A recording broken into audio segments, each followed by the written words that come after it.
You know what to do. Please welcome Jennifer Grey.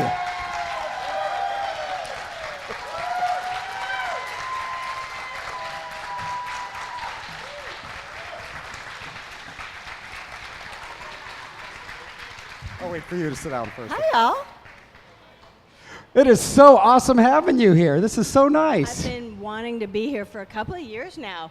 Ben kept inviting me, and I just kept being like, I gotta come. And then we had COVID. It was such a bummer to miss you guys. I'm really happy I'm here though today. Hi. You all look so lovely. It's so fresh still, right? We're fresh. Wait, I'm glad you caught me early. I'm glad I caught you early because it's gonna get damp. Yeah, we're just going to get your microphone up a little louder. We're just going to get your mic up a little louder. Can you not hear me? Yeah.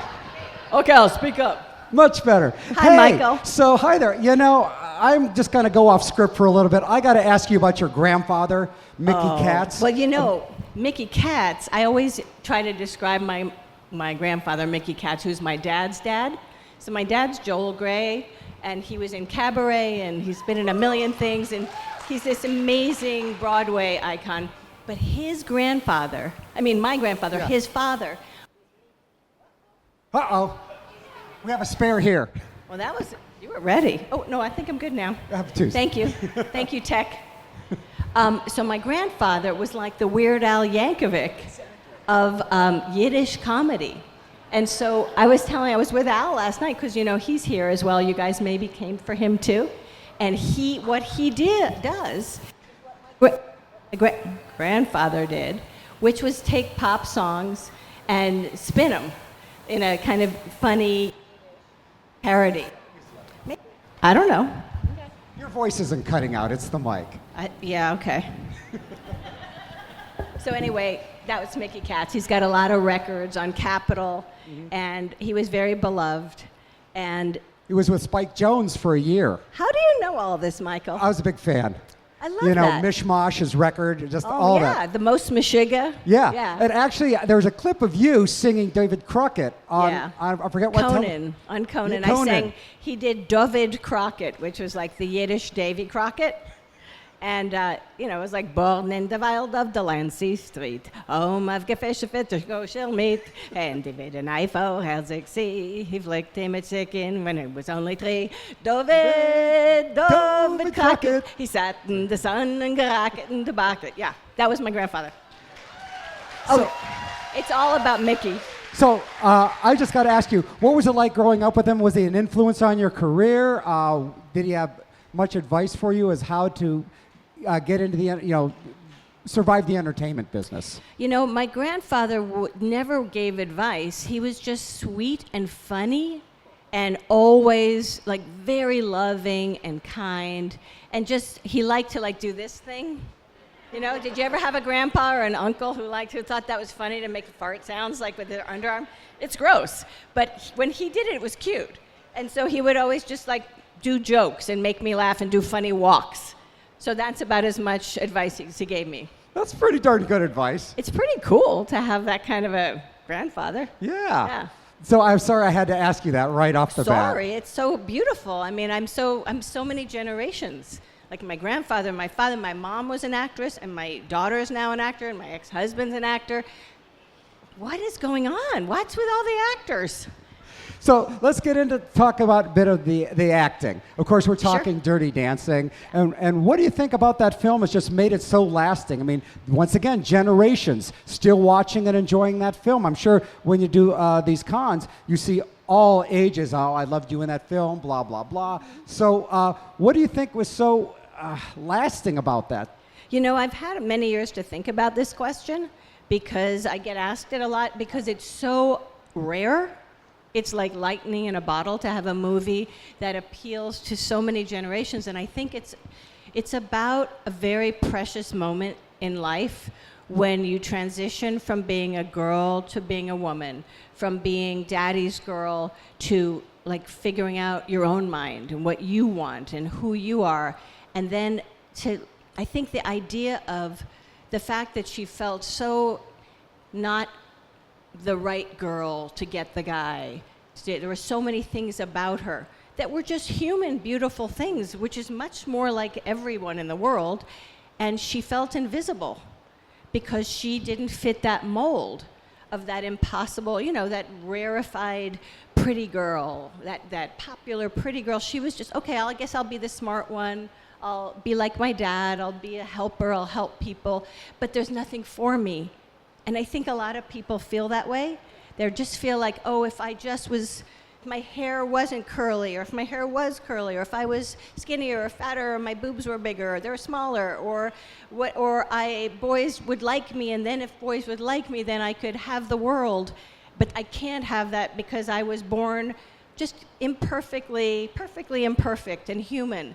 And that feeling of not enoughness is, I don't know what it is about human beings. I never see dogs looking at another dog thinking, I'm less than them. It's like this weird human feeling of, I won't be able to have all the good things that life has to offer because I don't look like that perfect girl. And all of a sudden, she's not a dancer, she's not the girl who will get the guy.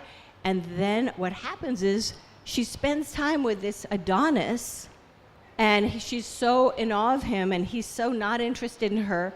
And when they spend time together dancing, she literally has a chance to connect as a human being with his soul, and he connects with her, and he is no longer regarded how he's used to being regarded, like some hunk who has no other value, and she is valued as this beautiful woman, becoming this powerful woman. And he sees in her what she couldn't see, and she sees in him what he couldn't see. And together, they literally blow up their ideas of who they were.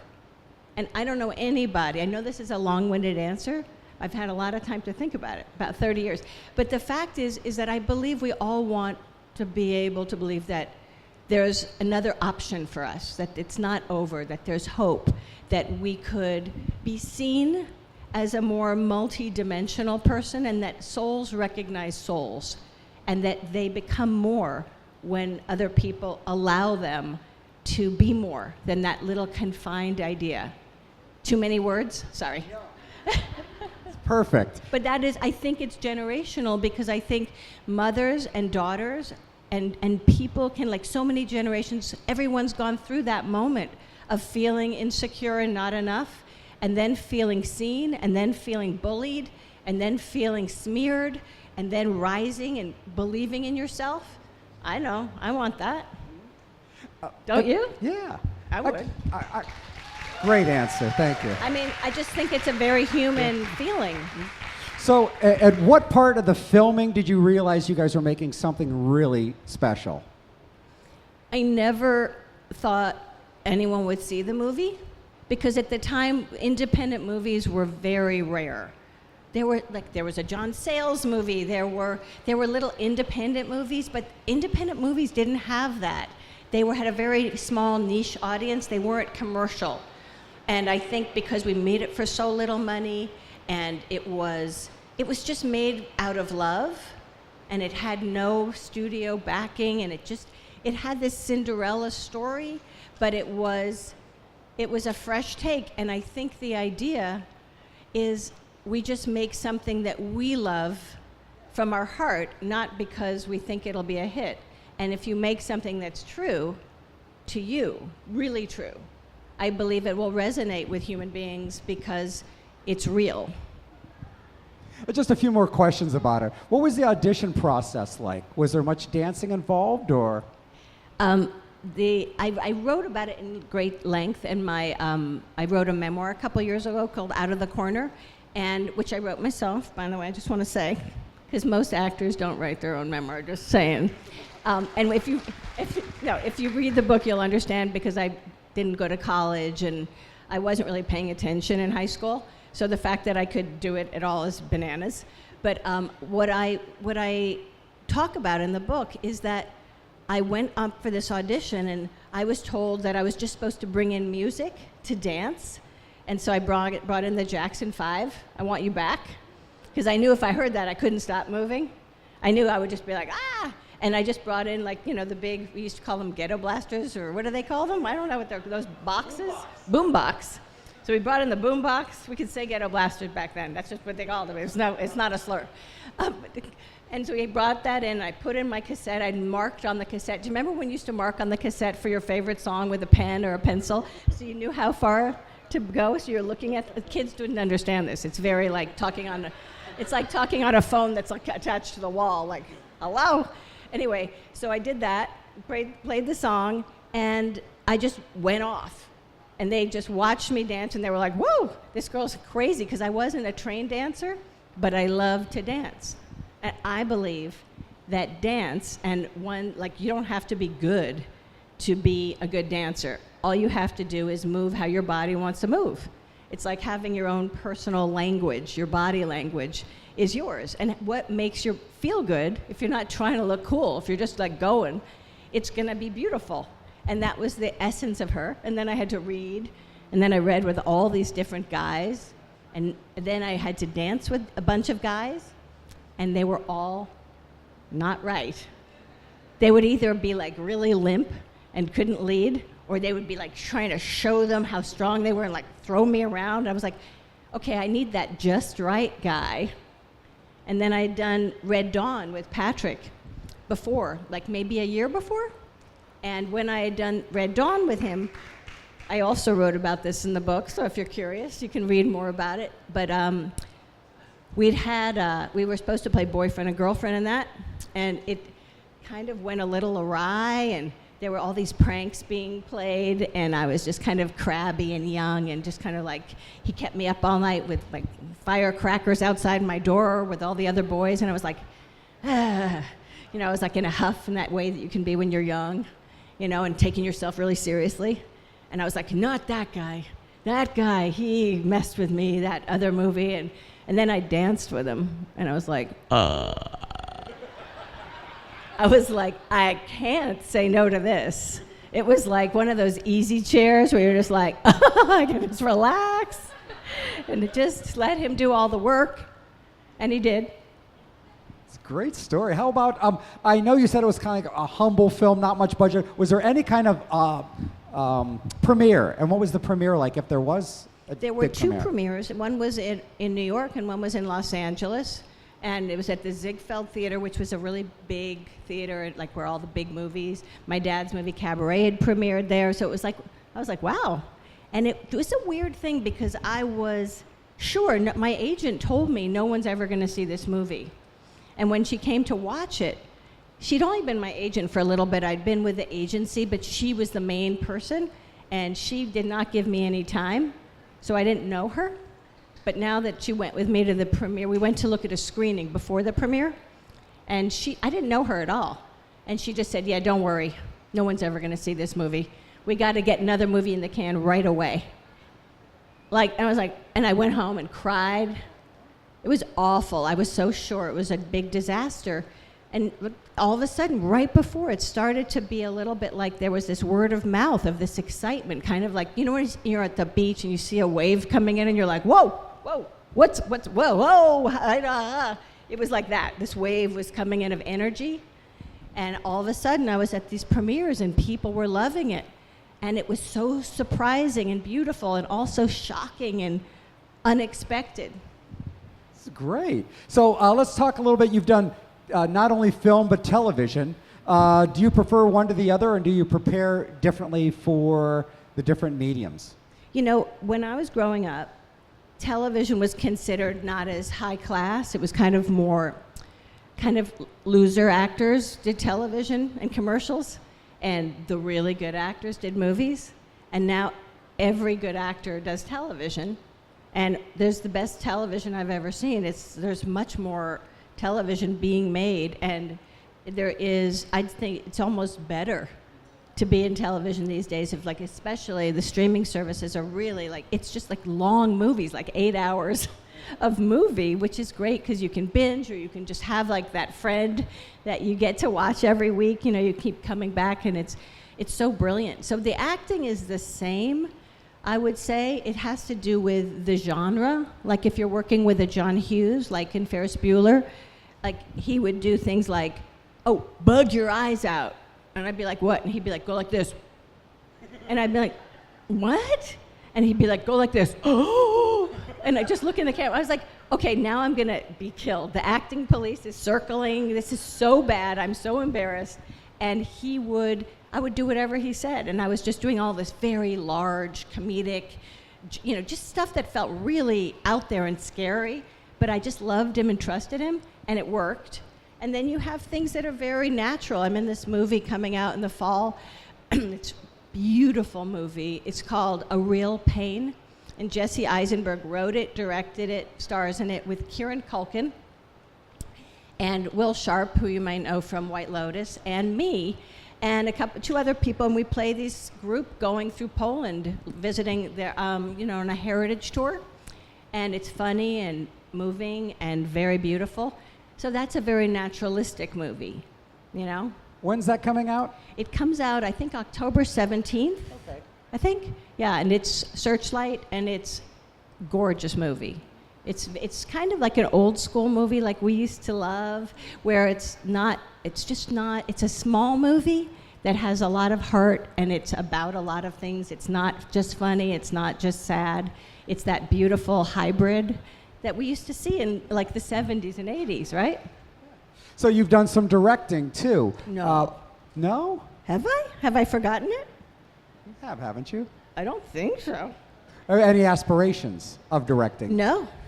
It's not Any at all. favorite directors? I'm not that together. Really? You seem to be doing everything. Oh, I'm really good at what I'm good at, and I'm really smart enough to know what I can't do. Yeah, can't do that. I mean, I guess I could if, like, a gun to head, I could do it, but I wouldn't pick me first. So, keeping on the subject of directors, is there a certain director that you worked with that you really admired their style? For example, like John Hughes had you do a lot of the big comedic things. What kind of director do you like to work with? Oh, I just have had so many different kinds of directors. I really like directors that whisper in your ear like a lover, their direction. I know that sounds weird. It's not like creepy how I just said it, but what I remember Mike Nichols said that once, and I thought there's something beautiful about a director who is giving you so much, like, oh, they love what you're doing, and then they have an idea, and maybe you could try it like this. And then you go, oh, yeah. Because what happens is we're very self-conscious, insecure people as humans, but also actors are particularly, anxious breed and also insecure. Trust me, they all are. They're all anxious and insecure, but they just cover it well. And then, of course, there's the dicks who are not like that, but that's usually anxiety and insecurity just being covered with, personality issues. But what happens is, if you're with someone who thinks you are just the bee's knees, like you just can't do anything wrong, you really can be free, and your anxiety goes down, and you can trust them, and you can trust them to know that they will not let you fall, and so you can take risks. It's just like a good relationship. You want to feel held and free at the same time. We have about 10 minutes left. Let's get some questions from the course. audience. Elisa will be working this side. What Raise about your Logan? hand. What about Logan right there? I'll go over personally and do that. Hi, Logan. I remember All you right, from Logan. yesterday. First question, buddy. Can I give you something of mine that I wanted you to have? Say it one more time, please. Can I give you something that I have? Can you give me a present, you mean? Yes. Yes. Yes. Please. Wait. Oh, bless your heart. Clean up You on know aisle what? 3. Look at you. He's even Sorry about picking that, it up. Mike. You are the best. can refill that. You are some good parents. This is a wonderful kid. Oh, love. Is this a crown? Oh, it's a heart. heart. Thank you. You're like Hold on. a dog. Okay. This is not quite a question, but I'm enjoying it, so don't interrupt us. That's it.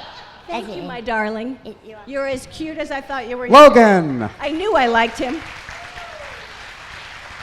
There you be. Lisa, let's grab some questions over here. I'll head over here. Hi, Jennifer. Thank you so much for coming to Pittsburgh. Where right, are you? right over here. Oh, yeah. Right there. There you go. Oh, hi. Hi. Jennifer, thank you so much for coming to Pittsburgh. Oh, thank you for having me. Do you ever get tired of hearing, "Don't put baby in the corner"? I would, accept I don't ever want to have anyone putting me in a corner, do you? So I think it's a good reminder because I believe there's a lot of corners in life, and you can feel put in the corner about, I don't know, if you're an average human, I don't know about you guys, 4 or 5 times a week. And then you go like, oh, I'm actually acting like someone put me in the corner. Did they put me in, or did I let myself be put in that corner? And if I have put myself in the corner without knowing it, maybe I can take myself out and take up some more space and have more ability to make choices and believe that I don't have to be stuck in that corner. So I think it's a beautiful reminder. So I choose to believe it like, I think of it like a prayer. You know, it's like, it lifts me up. And I hope it does for you guys. Let's get another question on that side of the room, and then we'll move over here. Hey, Hi, I just turned 22 and I grew up watching the collectible box hits. This is such a surreal moment for me. oh, just breathe, baby. No, seriously, breathe. It's okay. You're beautiful and everything's cool. Thank you. It's just feelings. Yeah. I just wanted to know what is your most memorable moment you have filming Dirty Dancing? And for the sake of my mom, what was your favorite moment with Patrick Swayze? Like, what was it like working with him? Okay, well, that was really well done. You can relax. It's really good. You did a good job. That's a good question. Okay, so it's a weird thing because the movie was very hard. It looks really fun. And making movies is very different than watching movies. And making that movie was extremely hard because it's very fast. We had very little money, and it was I was in every scene, almost every single scene, and I was so like working so many hours. I know how you feel. And when you feel overwhelmed and tired, it's hard. But I loved our director, Emil Ardolino. I loved the cast. I loved Patrick, and he was such a great dancer and so brave in the ways that I was such a chicken, you know. And he was really like pushing me, and also tender. And that's part of what made him so beautiful, is that he is so strong and so tender, and so loving, and also just real, And it was challenging. I would have to say that what is the most fun? I think when we were crawling, doing the Mickey and Sylvia bit, because that was all improvised, we were just doing it. They just put the song on and we started doing it. And then Kenny Ortega, who is the choreographer and the greatest human being who's ever walked the earth, he said, "Oh, Emil, just roll the camera." And they just shot it. And then when the stuff on the bridge that looks so fun, where I'm having the tantrum, I was actually had food poisoning because I was a vegetarian then, and there was no vegetarian food in the 80s in the South. And we were shooting we were shooting in Virginia and North Carolina. I don't know if you guys know that. It was supposed to be the Catskills. Woo! Okay. Anyway, so we were shooting in the South, and there was just no food for me. And I was so tired and so low that I would just save the Caesar salad for lunch to have in my dinner in my room. You know what that is? That's raw egg, right? So I got sick, and then Kenny, I was one morning I was allowed to sleep in because we worked late the night before, and he goes, "Can you just come out and do second unit with me?" And I was like, "I've been up all night, I don't know." And I was thinking I was gonna, be sick the whole time I was shooting it, and I was just really frustrated with the fact that I was so sick and having to do this. So the frustration was real. And my desire to do what my beautiful choreographer friend was asking me to do. I was kind of in that weird conflict of I have to show up for him, but it's killing me. And so it's interesting to see that stuff, or the tickle where I'm laughing, where his putting his hand in, he's not trying to tickle me, he's supposed to be sexy dance. And I'm just can't stop laughing like an idiot. And he's just so frustrated with me. I don't like it when I can't stop laughing because people get mad. And the more mad they get, the more I laugh. It's like being laughing in church, you know? So it's, to me, like when I look at it, it's so funny to me because I remember every moment and how it was so different than it looks. So I don't know if anything was fun. It was fun to like learn how to do the mambo before we started shooting because we just got to dance all day. That was fun. But then once it got real, it was real. Yeah, the making of it was definitely challenging. All right, we have time for 2 quick questions. Okay. Then you're headed off to your table to sign. Let's get 2 quick ones. Maybe you guys will come And if you have a question, come please see me at the table. see her at the table. Let's get 2 quick ones. So Hi there, I like your shirt. Yep, and thanks for holding watermelons yesterday with me. Oh yeah, that was fun. Thanks for bringing the watermelon. I was waiting for you to crack it open. Okay. So since we're in Steel City, I heard that you had a audition for Flashdance, but you didn't get the role, and you took it really hard. Oh yeah. What was it about the movie that you took hard? Why didn't why were you mad that you didn't get the role? And Why what was I it, not given the role? Yeah, like- that's what I wanted to know. But also, I was like- what was it like working with Cynthia Rhodes since she eventually worked on Flashdance and Dirty Dancing? Nice, I like that. I think he's read my book. Anyway, Cynthia Rhodes plays, Patrick's love interest, Penny, and she's a great person and great dancer, and she had a smaller part. She was like a supporting part in that. But I'd auditioned so many times for Flashdance, and I was sure that was going to be my breakout role. And I think I was called back 8 times over like a month or 2. Like just every other minute I was being called back to dance with like leotards and high heels and no tights. And I was like, okay, I guess I have to do this. And I was sure I was going to get it, and then I didn't. And I was like, that's really hard. And then this one rolled around, and I went, oh, now I get it.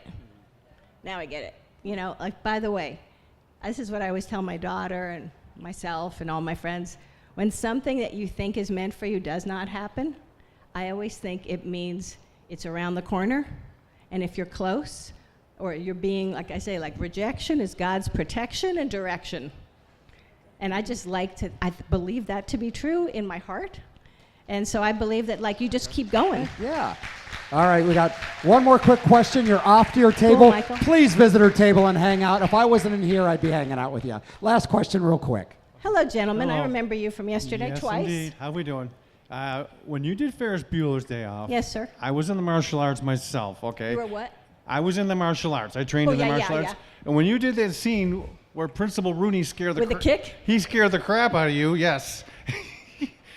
Did you actually kick him in the face, or was it just that close? I 100% kicked him in the face because I have very, very high extension. In case you should just look at Dancing with the Stars, and you'll see that was my actual leg, and I did that. But then I did rupture my hamstring last year, so I think that I probably did that too many times in my life, and this leg just went like, that's enough, lady. Cut it out. Just act your age and stop kicking up so high. He's very tall. But my leg went up here until I ruptured my hamstring. I don't know how that happened. Don't do that. Well, thank you so much. What a joy. Jennifer Grey, headed to her table to sign. What a way to start the day. Fabulous. Woo, woo, woo. Thanks, guys. Thanks for coming out. Drink a lot of water. Stay hydrated. Don't overheat. Have fun and be safe.